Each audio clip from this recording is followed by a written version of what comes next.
Alright, so the next big question out there from you fans was, why are Storm's eyes not blue? That's a big one. I'm going to turn this over to Eric and Lex here. I think she looks hotter with brown eyes. Done. Yeah, just like to go with her brown eyes over blue eyes. I know with Storm there's always this, I prefer her with blue eyes as, you know, compared to I prefer her with brown eyes. I'm one of those people that do prefer her with brown eyes. And on top of that, contacts is always a... It's a thing, because somebody could leave them at home, or, you know, it could rip in her eye, which... Has happened. Throwbacks happened because what was that? The Gambit, right? It was the Gambit. Yeah. Gambits. If you saw in the cafeteria scene, he's sitting there like this, covering his eye after a fight. It's because right before they went to film that, the contact completely split in his eye and they had to take it out. So he finished the scene with one contact. And that's why Gambit has different eyes throughout the entire series. Because we had full black scleras.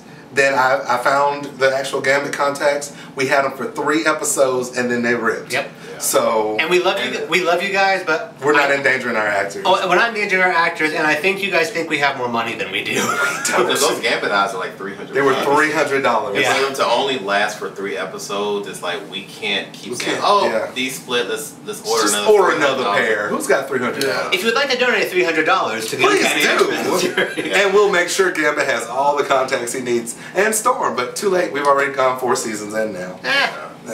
Hi, writer and director of the Mojo episode here. So, some of you were asking about Longshots Mullet. It's a trademark look for the character.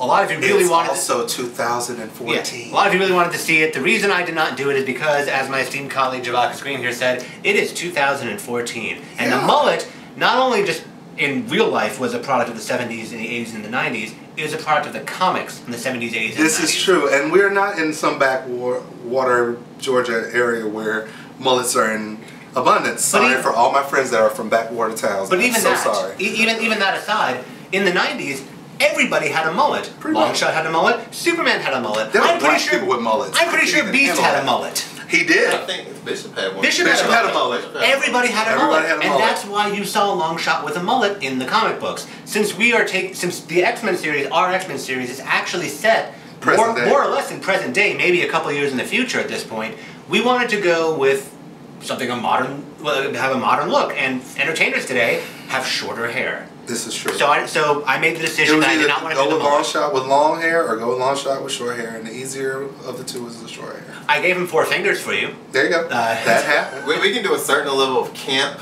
but it's sometimes you cross that line. And if we gave him a mullet, he would have been raped for it. At the same time, applauded for it, but he would have been raped for it. Yeah, I would have enjoyed the mullet. That's all I'm saying.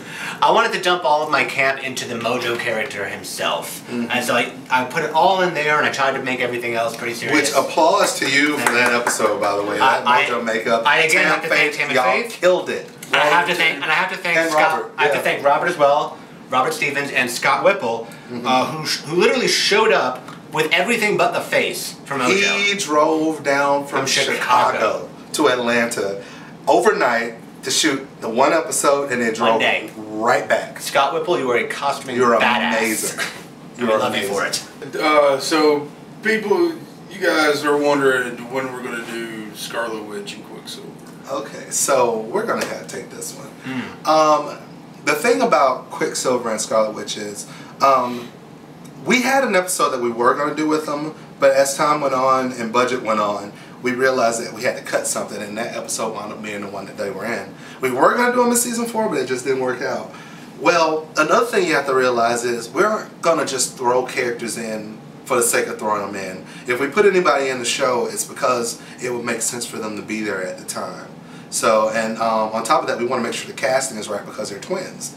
So they kind of have to match, and it's a really hard casting process. Yeah, and you know, we managed to make some of like the sibling twin stuff work.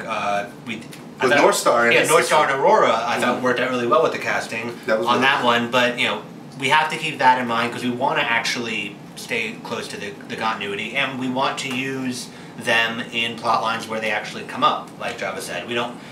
we don't want to just say, by the way, here's Quicksilver and Scarlet Witch, and now they're just standing there. Because otherwise it'll just feel like a cameo. Exactly. We actually do have. Originally, we did have a big plan to use Scarlet Witch for this season, which may be next season. We don't know. For House of M. Yeah. And she was going to play a good part in that, but we haven't gotten to that route yet, so we don't know what the future holds. But we do want to use them. To answer your question, we definitely want to use both of them, but it's about actually making it make sense to the story. So.